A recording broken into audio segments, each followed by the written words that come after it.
Assalamualaikum warahmatullahi wabarakatuh. Baik, di sini kita akan berdiskusi mengenai tafsir ahkam, di mana kita akan mengkaji metode tafsir mauludi dengan tema yang akan dibawakan oleh Mas Wildan Fatoni.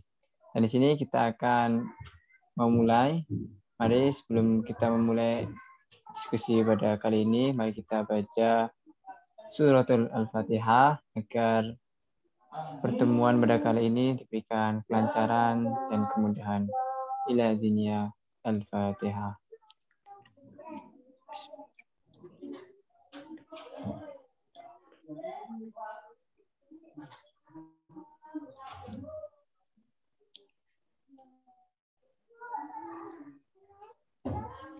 Baik, kita akan melanjutkan.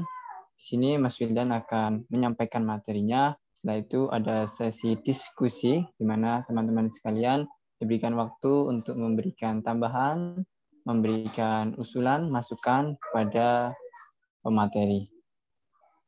Untuk pertama, saya persilahkan untuk Mas Wildan memaparkan materinya. Bismillahirrahmanirrahim. Assalamualaikum warahmatullahi wabarakatuh.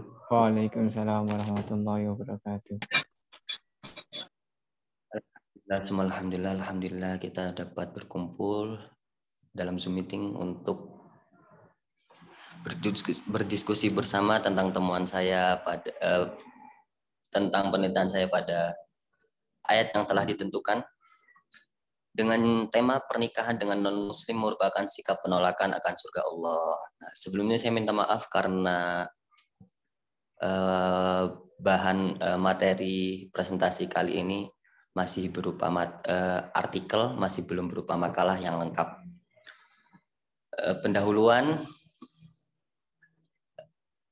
mungkin bisa dilewati, lanjut ke bawah Mbak Laila Hanifatul Habibah. Metode juga kita pakai metode maudu'i seperti teman-teman yang lain. Kemudian fokus ayat ada langsung ke bawah tafsir kata kunci. Nah, baiklah, berdasarkan atas tema yang sedang dibahas, maka fokus ayat di atas memiliki beberapa kata kunci berikut. Yang pertama adalah tankihu, kemudian la'amatun, kemudian mu'minatun. Kata tankihu menurut Al-Mu'jam Al-Mufahros Al-Fadil Quranil Karim digunakan dalam Al-Quran sebanyak 3 kali yang terdapat dalam beberapa surah yang berbeda dalam Quran surah Al-Baqarah ayat 221, Quran surah An-Nisa ayat 22, Quran surah Al-Ahzab ayat 53. Baiklah, yang pertama di surat Al-Baqarah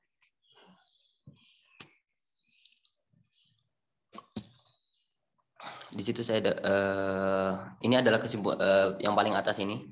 Ini adalah kesimpulan dari kata-kata tankihu, kata kunci yang pertama, yaitu kita tidak boleh menikahi orang-orang musyrik dikarenakan orang-orang musyrik baik itu laki-laki maupun perempuan akan menyeru orang terdekatnya terhadap sesuatu yang menjerumuskan ke neraka, baik dengan kata-kata maupun perbuatannya. Dan orang beriman yang boleh dinikahi di sini adalah bukan istri-istri Nabi setelah wafatnya Nabi dan bukan juga istri-istri ayah yang telah menjanda, baik karena talak maupun ditinggal mati. Di bawah ini adalah bunyi dari surat pecahan dari kesimpulan yang saya paparkan sebelumnya, yaitu di surat Al-Baqarah ayat 21 saya menyebutkan temuan bahwasanya mendapatkan informasi tentang siapa yang tidak boleh dinikahi dan indikator huruf la. Jadi ada kata-kata walatan kihu al-musyrikat. Nah, di kalimat pertama pada ayat surat Al-Baqarah ayat 221, walatan kil musyrikat hatta yu'min la amatu mu'minatun khairun min musyrikatin ila akhir. Dengan maksud larangan. Jadi kata-kata la itu mengandung maksud larangan. Dari sini diperoleh informasi bahwa larangan pernikahan dimaksudkan pada perempuan dan laki-laki musyrik hingga mereka beriman meskipun mereka menarik hati. Kemudian selanjutnya Al-Ahzab ayat 53. Boleh di-scroll ke ayatnya, Mbak, agak ke atas. Baiklah, Ya ayyuhalladzina amanu la tadkhulu buyutan nabiyyi illa an yu'dzana lakum ila ta'amin ghayra nadhirina innahu walakin idza du'itum fadkhulu fa idza ta'imtum fantashiru wa la musta'nisina li hadits inna dzalikum kana yu'dhin nabiy fayastahyi minkum wallahu la yastahyi minal haqq wa idza sa'altumuhunna mata'an fas'aluhunna min wara'i hijabin dzalikum athharu liqulubikum wa qulubihim wa ma kana lakum an tu'zu Rasulullah wa la an tankihu azwajahu min ba'dihi abadan inna dzalikum kana 'indallahi 'azima. Dari Quran surah Al-Ahzab ayat 53 diperoleh informasi tentang karakter orang yang beriman yang tidak boleh dinikahi. Dalam ayat yang pertama telah dijelaskan bahwasannya laki-laki atau perempuan yang beriman itu jauh lebih baik daripada laki-laki atau perempuan yang tidak beriman atau musyrik, walaupun dia menarik hati kalian, walaupun dia membuat kita takjub. Nah, di sini kita dapat informasi tentang karakter orang beriman yang tidak boleh dinikahi. Nah, jadi orang beriman yang seperti apa yang tidak boleh kita nikahi, yaitu adalah istri-istri Nabi sudah wafatnya Nabi. Karena mereka adalah ibu bagi muslimin dan seorang laki-laki tidak halal menikahi ibunya. Ya, lanjut. Kemudian dalam surah An-Nisa ayat 22. Wala tankihu ma nakaha abaukum minan nisa'i illa ma qad salaf innahu kana fahsyatan wa maqta wa sa'a sabila. Nah, dari surat ini dapat informasi juga bahwa orang beriman berikutnya yang dilarang untuk dinikahi adalah istri-istri dari ayah yang telah menjanda, baik karena talak ataupun ditinggal mati. Jadi kita tidak boleh serta-merta memilih atau menikahi perempuan yang beriman. Tapi juga ada beberapa karakter orang beriman yang tidak boleh kita nikahi. Seperti di ayat sebelumnya dijelaskan bahwasannya istri-istri Nabi yang telah ditinggal wafat itu tidak boleh kita nikahi karena beliau adalah ibu orang-orang muslimin. Kemudian yang kedua, anak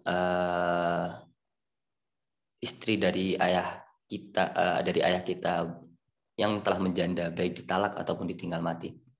Kemudian kata selanjutnya la amatun. Menurut Al-Mu'jam Al-Mufarras, lafadzul Qur'anil Karim digunakan dalam Al-Qur'an hanya satu kali yang terdapat dalam Quran surah Al-Baqarah ayat 221. Nah, di dalam ayat ini saya menemukan informasi bahwa perempuan yang bernotabene hamba sahaya tetapi beriman itu lebih baik daripada perempuan musyrik, karena orang-orang yang syirik atau menyembah berhala baik laki-laki maupun perempuan akan mengajak orang-orang yang mempergauli mereka terhadap sesuatu yang menjerumuskan ke neraka. Dari sini kita mengetahui bahwasanya hamba sahaya yang beriman itu lebih baik daripada laki-laki atau perempuan yang merdeka kalau mereka itu musyrik. Karena kenapa? Karena mereka dapat menjerumuskan kita ke neraka dengan kata-kata atau perbuatan mereka. Baiklah, selanjutnya kata kunci selanjutnya mukminatun.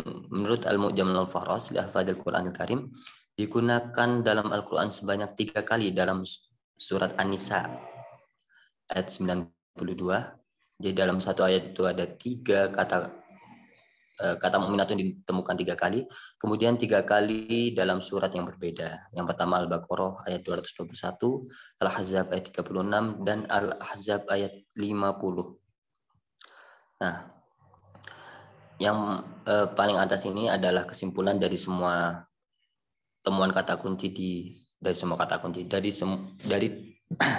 semua temuan kata kunci yang terakhir tadi dari semua surat yang dikemukakan, yaitu memerdekakan budak yang beriman dan pembayaran diat dapat menjadi kafarat atas pembunuhan yang dilakukan tanpa disengaja, dan menikahi budak yang beriman jauh lebih baik daripada menikahi orang musyrik walaupun merdeka.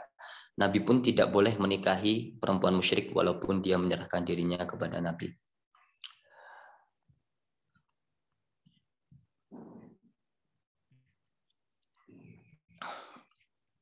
Ya, boleh ke bawah. Nah, Dari surat An-Nisa ayat 92 diperoleh informasi bahwa memerdekakan budak, baik itu budak laki-laki beriman ataupun budak perempuan yang beriman, dan menyerahkan diat dengan nominal tertentu kepada ahli waris korban, kecuali mereka bersedia menyedekahkannya bagi pelaku dan memaafkannya menjadi kafarat atas pembunuhan yang dilakukan tanpa sengaja. Kemudian di surat Al-Baqarah ayat 221 dijelaskan perandaian menikahi budak wanita yang beriman itu lebih baik daripada menikahi wanita-wanita merdeka namun kafir. Kemudian di surat Al-Ahzab ayat 36 didapatkan informasi akan larangan bagi laki-laki atau perempuan yang beriman untuk memilih perintah mana yang akan mereka taati apabila telah ada ketetapan dari Allah dan Rasulnya, karena itu merupakan salah satu bentuk kedurhakaan yang menunjukkan kesesatan dari jalan yang benar. Dan kemudian yang terakhir dari Al-Ahzab ayat 50 diperoleh informasi bahwa Nabi diperbolehkan untuk menikahi perempuan mukmin yang menyerahkan dirinya kepada Nabi. Adapun wanita yang belum beriman maka ia tidak halal untuk dinikahi hingga dia beriman. Kemudian kita menginjak ke metode munasabah ayat atau muqaranah, yaitu setiap masing-masing ayat dalam Al-Quran satu dengan ayat yang lainnya tidak dapat dipisahkan pengertiannya. Sebagaimana diketahui bahwa penyusunan ayat-ayat dalam Al-Quran tidak didasarkan pada kronologi masa turunnya, melainkan pada korelasi makna ayat-ayatnya sebagai kandungan ayat terdahulu selalu berkaitan dengan ayat yang kemudian. Dalam surat Al-Baqarah ayat 221 yang menjadi fokus pembahasan, yang menjadi fokus ayat pembahasan pada tema kali ini memiliki munasabah atau korelasi dengan ayat sebelumnya, yaitu ayat 220. Baiklah, akan saya bacakan ayat 220. Fid dunya wal akhirah wa yas'alunaka 'anil yatama qul islahul lahum khair wa in tukhalituhum fa ikhwanukum wallahu ya'lamul mufsida minal muslih walau sya'allahu la'anatakum innallaha 'azizun hakim. Yang artinya tentang dunia dan akhirat, dan mereka bertanya kepadamu tentang anak yatim. Katakanlah, mengurus urusan mereka secara patut adalah baik, dan jika kamu bergaul dengan mereka, maka mereka adalah saudaramu. Dan Allah mengetahui siapa yang membuat kerusakan dari yang mengadakan perbaikan. Dan jikalau Allah menghendaki, niscaya Dia dapat mendatangkan kesulitan kepadamu.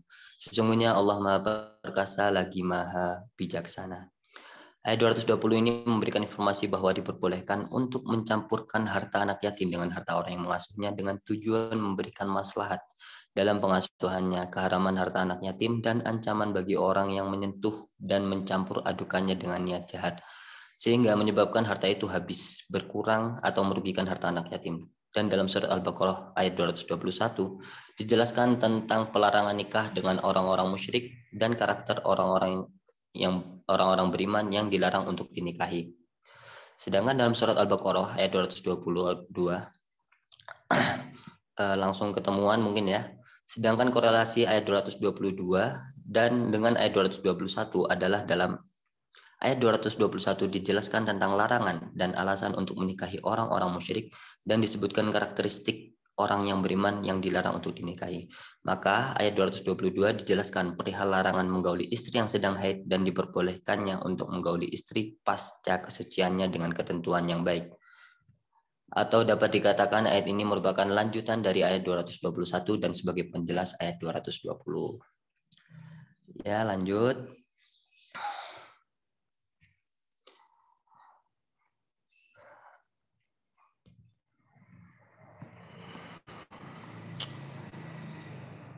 Ya, langsung agak ke bawah lagi, Mbak. Nah, kemudian tafsir ayat menurut hadis. Kemudian mengenai pengertian dari mawaddah waroh. Maaf, ini bukan mungkin bisa langsung dilewati tafsir ayat dalam beberapa kitab tafsir.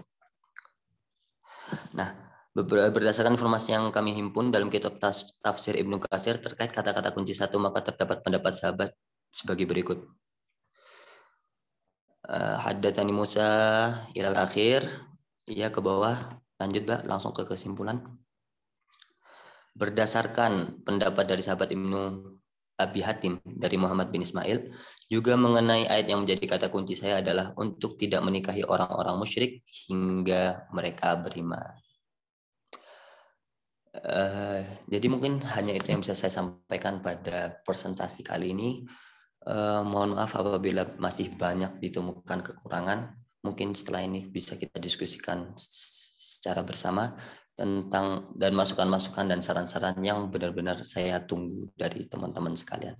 Baiklah, saya lempar ke moderator.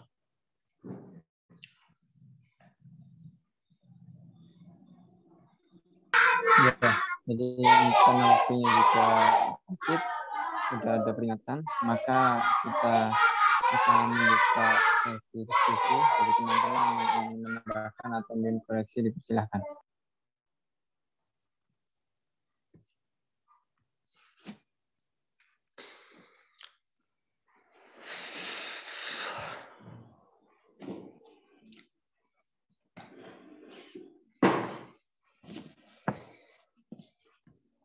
Baik, ini karena waktunya kita mepet, mohon kalau yang ingin menambahkan koreksi silahkan.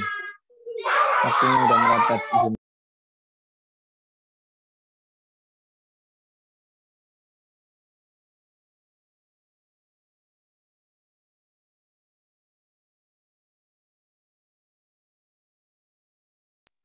Mas Ibnu, ada tambahan?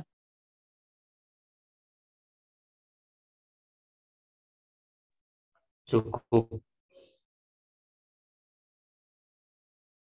Mbak Salsa, ada tambahan? Ya, ada Mbak Salsa.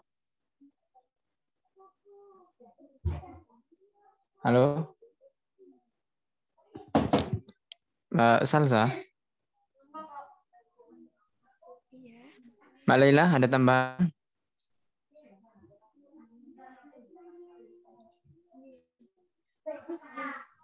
Izin bertanya, Mas, terkait tafsir ayat menurut hadis itu kok ada kata kunci mawaddah warahmah itu gimana? Apa itu nggak termasuk terus nggak sengaja kemasukan apa gimana? Ya itu Mbak, itu karena masih belum saya cari. Kemudian saya pengen lihat contohnya dari punyanya Mbak Khairuna Nurunisa. Jadi tertulis di situ. Mohon maaf kekurangannya teman-teman. Ya, nggak apa-apa, ini bagian dari diskusi kita. Terima kasih Mbak Laila. Mas Farhan, ada koreksi? Baik, tambahan? Kalau dari saya, cuman ini sih, apa namanya, masukan aja untuk penjelasan yang di tafsirul bil hadis itu, kalau bisa ya ditambah sedikit yang lebih terlalu kompleks gitu. Itu aja sih. Terima kasih. Mbak Khairina Arifah? Ya. Menurut saya sih bagus, cuma tinggal kerangkanya dilengkapi aja sih. Oke. Ya, makasih Mbak Irina. Mbak Salsa? Halo, Mbak Salsa, nggak ada suaranya?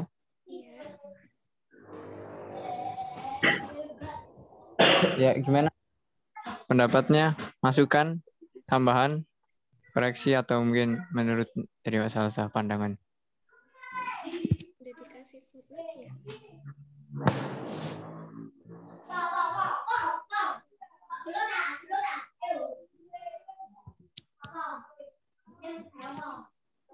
Ya, nggak dengar Mbak Salsa. Gimana?